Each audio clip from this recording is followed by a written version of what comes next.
dhacdooyinka argagaxa iyo urkutaalada leh ee ka dhacaya deegaanada koonfur galbeed gaar ahaan Walaweyn way isa soo tarayaan. Shalay haddii aad ogeydeen in la gubay nin odaya oo 70 sano jira oo dhimirka ka xanuunsanaya loona gubay aana qabiil iyo maxadree hebel ugu dhalatay. Maanta waxaa la gubay tuuladii shalay odagaas lagu gubay. Waxaa la sheegay dad kale in lagu laayay iyaguna oo aan dambi geysan qaarkood laakiin shalay 50 qof ka badan ayaa hal oday gubtay. musiibooyin bini'aadanimo ayaa ka dhacaya halkaas waxaan si toos ah u tagaynaa deegaanada koonfur galbeed mid ka mid ah amiiradii ugu muhiimsanaa kooxda al-shabaab ayaa lagu dilay gobolka Bay waxaa dilay ciidanka xoogga dalka oo howlgal culus furiyay dhaawac soo gaaray iyagoo u geeriyooday sida la xaqiijiyay sidoo kale xogta dagaal ka qarxay ciidamada dawladda ama ka dhex qarxay ciidanka dawladda iyo maleeshiya beeleed ayaan ku hayaa kulankii ugu horeeyay ee golaha mustaqbalka Soomaaliya ayaa iyaguna markooda ka dhacay Nairobi waxaana la rabaa in gudaha wadanka kulankaas loo soo qaado farmaajo miyuu golaha ku soo biiray xageebay wax marayaan qodobadaas aan eegaynaa marka hore soo dhawow muuqaalka like saar channelka subscribe soo dhawow mahadsan tahay daawada hagaag faahfaahin kala duwan ayaa laga helayaa dagaal culus oo saaka ka qarxay duleedka degmada Walaweyn ee gobolka Shabeellaha Hoose una dhaxeeya laba maleeshiya beeleed oo isku haya halkaas dagaalkan ayaa daba socday ninkii shalay lagu gubay duulada Dudumay taas oo markaas dhalisay caro xoogan maadaama si ka baxsan bini'aadantinimada loola dhaqmay marxuumkii la gubay mid ka mid ah dadka deegaanka ayaa sheegay in dagaalka maanta ay qaadeen maleeshiya ku heeba ninkii shalay la gubay isla markaana ay soo weerareen tuuladii ay ku sugnaayeen dadkii gubay halkaas oo ay ka dhaceen ama uu ka dhacay dagaal foolka foola ragga shalay ninka odaga ah ee xanuunsan gubayay qaarkood way hubeysnaayeen sida muuqaalada laga arki karay raggii hubeysnaa way dagaalameen haweenkii iyo carruurtii odaga jiidjiidayay ee meydkiisu gubayeen way carareen dagaal saaki ka dhacay ama dagaalka saaki dhacay waxa uu salka ku hayaa ninkii shalay la jir dilay ee la gubay dadkiisa ayaa weerar soo qaaday waxa sidaas yiri mid ka mid ah dadka deegaanka intii uu socday dagaalka waxa dhacay falal kale oo argagax leh kadib markii lagu dilay qoysas ka kooban halkaas hooyo aabo iyo 6 carruur ah oo ay dhaleen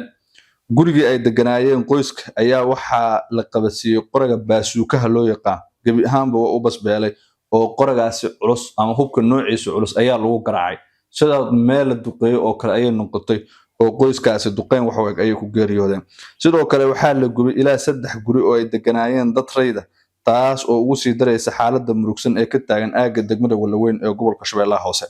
dawladda federaalka ee Soomaaliya iyo koonfur galbeed ayaa labaduba siyaabo kala duwan uga hadlay colaadan maadaama arrintu faraha ka baxday waxaana dhinacan kala socdo howlgallo la doonayo in lagu soo qabto dambiilayaashii sida loo horgeeyo ama si uu yaraan loo horgeeyo cadaaladda beesha halkaas degta madaxweynaha koonfur galbeed waxay ku eedeynayaan inuusan u cadaalad falin dadka isla markaana uu ku dhaqmayo falal ka baxsan hoggaanka ama qof markii meel hoggaan looga dhigo ama madax uu ku noqdo waxay ku eedeynayaan inuu u xaglinayo beeshiis isla markaana beelaha kale ee Soomaaliyeed ee halkaas dega uu ku hayo dhibaato u muuqato isirsifayn waxay sheegeen in meelaha beeshiisu ay degan tahay oo baydhabo oo kala ah qofkii dil geyst maalinta xigtaba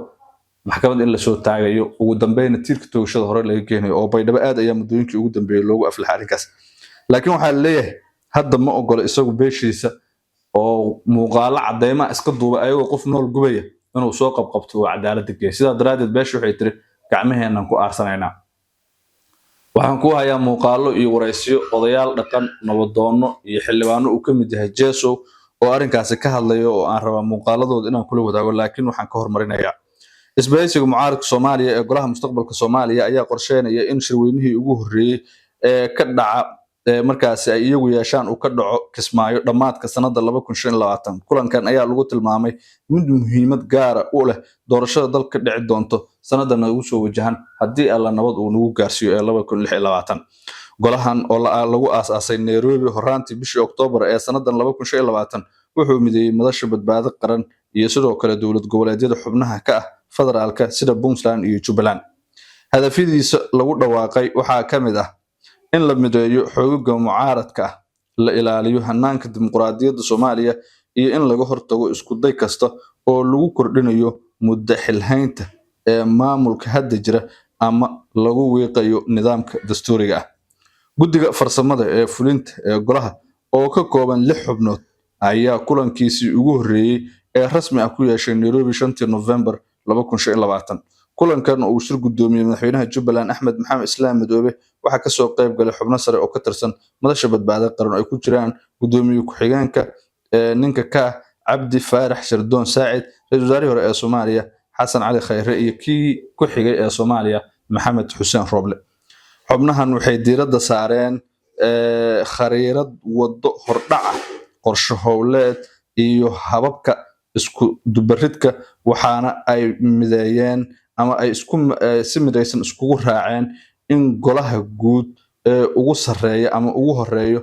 kulanka guud ee ugu horeeya lagu qabto Kismaayo oo ah xarun siyaasadeedka Jubbaland. waxaa sidoo kale isku raaceen kulankan November in uu ka dhaco Nairobi. sidoo kale waxay isku raaceen in lagu soo daro wada hadallada Maxamed Cabdilaahi Farmaajo oo hadda golaha banaanka ka jooga. hadda waxaa ku midaysan Axmed Madoobe oo Jubbaland hogaamiye, Saciid Dani oo Puntland hogaamiyo, wakiilo ka socda badbaado qaran oo ra'iisul wasaarayaashii hore Khayre iyo Shardoon Saacid iyo Cabdiraxmaan Cabshakuur iyo dad kale ay ku jiraan. madashii samata bixinta oo badbaado qaran la micno ah iyo golaha samata bixinta oo Jubbaland iyo Puntland lagu soo daro oo Farmaajo loo geeyay. sidaas golaha mustaqbalka Soomaaliya la rabaa in lagu dhiso. sida ku cad baaqi ah dooduhu waxay diiradda saareen xaaladda guud iyo siyaasadeed iyo midda amni ee Soomaaliya iyada oo xoogga la saarayo mustaqbalka degan dimuqraadi. بسم الله الرحمن الرحيم الحمد لله والصلاة والسلام على رسول الله بعد. السلام عليكم ورحمة الله وبركاته. waxaan salaamayaa ummadda Soomaaliyeed meel walba ay joogaan gudaha iyo dibadda. warkaygu wuxuu ku saabsan yahay arrin aan wanaagsanayn oo shalay iyo maantaba ka dhacday degmada Walnaweyn oo runtii dad la dilo, guryo la gubo, dad la gubo. arrintaasoo dadka Soomaaliyeed aysan dhaqan u lahayn, islaamnimada aad ugu xun, dadnimada aad ugu xun. dadka la dhibaataynayna dad wax galabsada aan ahayn. dadka Soomaalida maanta baahi u qaba hoy ay galaan in maanta hoy la gubo ama qof nool la gubo waa dhaqan aad iyo aad u xun. arrintaas aad iyo aad ugu xunnahay, waa ka tacsiinaynaa. waxaana mataqaanaa dadka arrintaas abaabulaya ama ka shaqeeyay ugu baaqaynaa inay degdeg u joojiyaan. dowladda iyo dowlad goboleedka waxay ahaato maxaan ku yiraahdaa Koonfur Galbeedna inay tilaabo arrintaas ugu joojinay ay qaataan. sidaas oo kale odayaasha dhaqanka ama duubabka, culimada, waxgaradka, dhalinyarada inaan la ogolaanin arrimo noocaas inay dalkeena ka dhacaan. dambi iyo dhibaato waxaana soo gaaray ayaa naga badan. baahi looma qabo maanta falalka noocaasa. marka aad iyo aad ugu xunnahay. waxaan ugu baaqaynaa dhammaan qof kasta oo qayb ka qaadan kara inuu joojiyo inta dhibka gaaran Allaha u boogadhayo. wixii mataqaanaa la waayay oo hantiyana Ilaahay bedelkooda qaba khayr ka siiyo. maanta qof in la dilana looma baahna, guri in la gubana looma baahna. waxa loo baahan yahay waxa waaye in la helo nabad iyo isku kalsoonaansho iyo in wax la dhiso oo wax hore loo mariyo. aad iyo aad mahadsantiin. Assalaamu calaykum waraxmatullaahi wabarakaatuh. cawday ku dhiyaasay degmada Walnaweyn qof kasta oo gacan ku xal daran dili oo meelasay ka dhimaday waliba aan ku tacsiyeeyay in dhacdadaas foolo xumaaytay hay'ad oo ku ambaarayaan gacanta halaha ka dhigi dadkii la ka eedayay in sida naxariis darada ay walan direen waliba diljileys ma kareebna wal gubeen taas oo wal hor la aragay hayna heedo amniga marka wali faranyiina imaamul gobol iyo degmo wali faranyiina qof kasta oo dhibaato jeysada eeridaas dhibaato ka jeysay in cadaaladda dhadhamiyo. Koonfur Galbeed sidii Puntland dili agtiya naxariis mantaalo mana mal qaray karo. wali fadaanayay in ku hadalno dhacdada ku dhiyaasay degmada Walnaweyn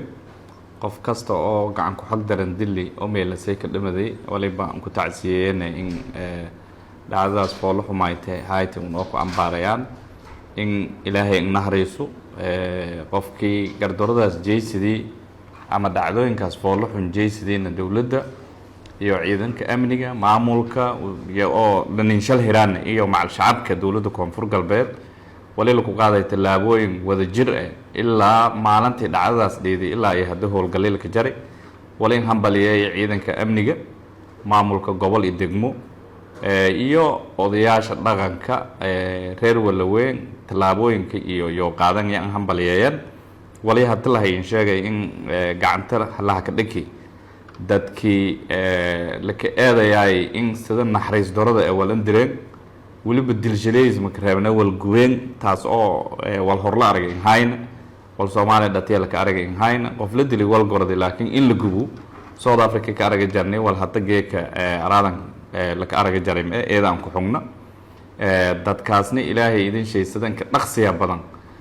guddiga amniga degmada wale faraane in cadaaladda la horsheeno maadaama gacan la geliyay